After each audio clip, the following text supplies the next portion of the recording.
কাগজে লিখতে হবে, অন্তরে ছাপা হবে। ঠিক ওই মতো অঙ্ক কাগজে লিখতে হবে, অন্তরে ছাপা হয় না। কিন্তু কোরআন এমনই একটি বিদ্যা, একটি বই, আল্লাহর কালাম, যে কালাম সম্বন্ধে আল্লাহ তাআলা বললেন যে হে আমার প্রিয় নবী, তোমাকে মুখস্থ করতে হবে।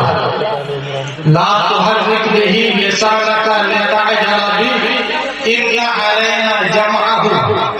এই কিসসাদের এখানে সিনাই তোমাকে জমা করতে হবে। এমন একটি জিনিস এরা পেল, দুটি হাদিস, যে পুরো দুনিয়ায় সবচেয়ে বড় নিয়ামত। সূরা ইউনূসে এসেছে হুয়া খায়রুম মিম্মা ইয়াজমাউন। মানুষ যা সঞ্চয় করে তার মধ্যে সবচাইতে উত্তম, সবচাইতে আলা, সবচাইতে আরহা, সবচাইতে ভালো, সবচাইতে খায়, ওর নাম হলো কোরআন। আজ কোরআনের দুটি হাদিস আর এর সঙ্গে সঙ্গে পাঁচটা আলিম তৈরি হলো কেন? এদের মধ্যে যারা হাফেজ এবং আলিম তারা হলো সবচাইতে উত্তম। একটা হাফেজ সেও, একটা আলিম সেও।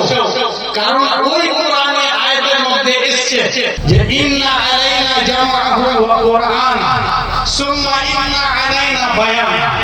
আর বায়ানের মানে হলো যে ওই কোরআনের তাফসীর করতে হবে। ওই কোরআনের তাফসীর তোমাদের সকলকে পড়তে হবে, পাঠ করতে হবে। যেহেতু যারা আলিম তারাও খুশনসিব, ভাগ্যবান, যারা হাফেজ তারাও ভাগ্যবান। তবে যারা হাফেজ এবং আলিম তারা হলো সবচাইতে বড় ভাগ্যবান। আর তার চাইতে বড় ভাগ্যবান তারা যারা ইলম অনুযায়ী আমল করে। কোরআনে এসেছে কুল, হে নবী আপনি বলে দেন, নবী তুমি বলে দাও, বিশ্ববাসীকে বলে দাও, হাল ইয়াসতাবিল্লাযীনা ইয়ালামুন। ওইখানে আর কয়েকটা শব্দ দিতে হবে, হাল ইয়াসতাবিল্লাযীনা ইয়ালামুনা ওয়া ইয়ামালুনা বিইলমিহি। যারা জানে আর জ্ঞান হিসাবে ওই অনুযায়ী আমল করে, এরা আর যারা জানে না আমলও করে না, তারা বরাবর নয়। আর আমি জানি আর জাহেলের মতো যদি আমল না করি, তাহলে দুটোর মধ্যে কোনো পার্থক্য নেই। সোজাসুজি আমরা তর্জমা করি এই কোরআনী আয়াতের যে কুল হাল ইয়াসতাবিল্লাযীনা ইয়ালামুনা ওয়াল্লাযীনা লা ইয়ালামুন। যারা জানে আর যারা জানে না তারা বরাবর নয়।